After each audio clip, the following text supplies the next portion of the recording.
West ইন্ডিজের বিপক্ষে দ্বিতীয় টি-20-র পর পুরস্কার বিতরণী মঞ্চে দাঁড়িয়ে বোলারদের কাছে রীতিমতো দুঃখ প্রকাশ করেছেন লিটন দাস। একটু পর সংবাদ সম্মেলনে প্রায় একই রকম কথা শোনা গেল ওপেনার তানজিদ হাসানের কণ্ঠেও। তিনি সামনে দাঁড় করান আরো বড় ছবি। প্রায় সব ম্যাচে বোলাররা ভালো করেন বলে বিশ্বাস তার। তানজিদ স্বীকার করে নেন, বেশিরভাগ সময়ই হারতে হচ্ছে ব্যাটসম্যানদের কারণে।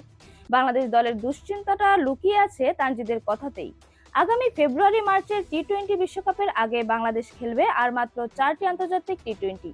এই সময়ের মধ্যে ব্যাটসম্যানরা ছন্দ খুঁজে না পেলে বোলাররা ভাসান, ব্যাটসম্যানরা ডোবান অবস্থা নিয়েই তাদের যেতে হবে বড় মঞ্চের লড়াইয়ে। চলতি বছরটাও বাংলাদেশের জন্য আসলে কাটছে তেমনই।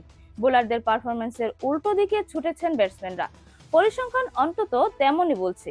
2025 সালে টেস্ট খেলুড়ে দলগুলোর মধ্যে ওভার প্রতি কম রান দেওয়ার গড়ে বাংলাদেশের বোলাররা আছেন চতুর্থ স্থানে।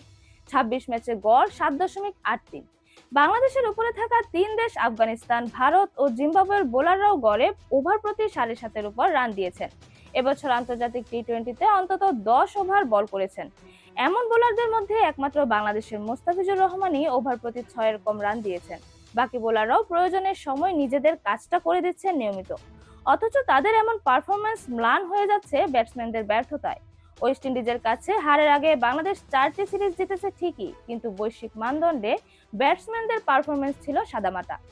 টেস্ট খেলুড়ে দেশগুলোর মধ্যে এবছর সবচেয়ে কম স্ট্রাইক রেটে ব্যাটিং করা দলের তালিকায় বাংলাদেশের পরে আছে শুধু আফগানিস্তান। 26 ম্যাচ খেলা বাংলাদেশের ব্যাটসম্যানরা ব্যাট করেছেন 125.94 স্ট্রাইক রেটে, আর 12 ম্যাচ খেলা আফগানিস্তানের ব্যাটসম্যানরা 125.01। বাংলাদেশের ব্যাটিং এর দুশ্চিন্তার সবচেয়ে বড় জায়গা আসলে মিডল অর্ডার।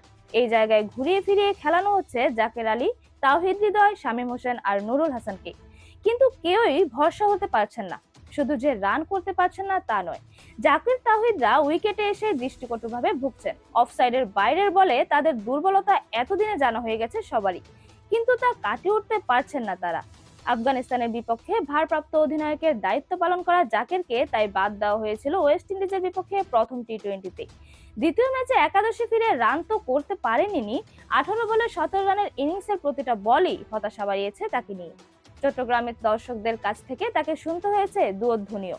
মিডল অর্ডারে বাংলাদেশের হয়ে এবছর সবচেয়ে বেশি ম্যাচ খেলেছেন হৃদয়। 20 ইনিংস ব্যাট করে 404 রানও করেছেন। কিন্তু হৃদয়ের রান তোলার গতি এবছর টি-20-তে অন্তত 10 ইনিংস খেলেছেন। টেস্ট খেলুড়ে এমন দেশের ব্যাটসম্যানদের মধ্যে সবচেয়ে কম, মাত্র 110.39 স্ট্রাইক রেটে ব্যাট করেছেন হৃদয়। মিডল অর্ডারে শামীম হোসেনেরও ভালো সময় যাচ্ছে না। এবছর 21টি টি-20 খেলে করেছেন 261 রান। শেষ 7 ইনিংসে শামীম 3 বার আউট হয়েছেন 0 রানে, 2 বার করেছেন 1 রান। প্রথম টি-20-র পর তাকে নিয়ে বিরক্ত অধিনায়ক লিটন দাস নাম ধরেই হতাশা প্রকাশ করেছেন। বড় মঞ্চে বাংলাদেশের ব্যর্থতার গল্প পুরনো। এবার আরো একটি বড় টুর্নামেন্টের সামনে দাঁড়িয়ে খুব একটা স্বাচ্ছন্দ্য খুঁজে পাচ্ছে না ব্যাটসম্যানরা। অথচ টি-20 অনেকের কাছে এখন শুধু ব্যাটসম্যানদের খেলা। সেই সংস্করণে আরেকটি বিশ্বকাপ যখন সামনে, তখন বাংলাদেশের সবচেয়ে বড় দুশ্চিন্তা এই বিভাগ নিয়েই।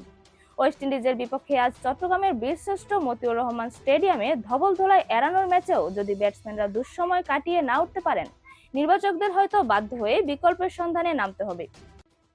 এরকমই নতুন নতুন খেলার আপডেট পেতে অবশ্যই চ্যানেলটি সাবস্ক্রাইব করে রাখুন। ধন্যবাদ। Flavours news.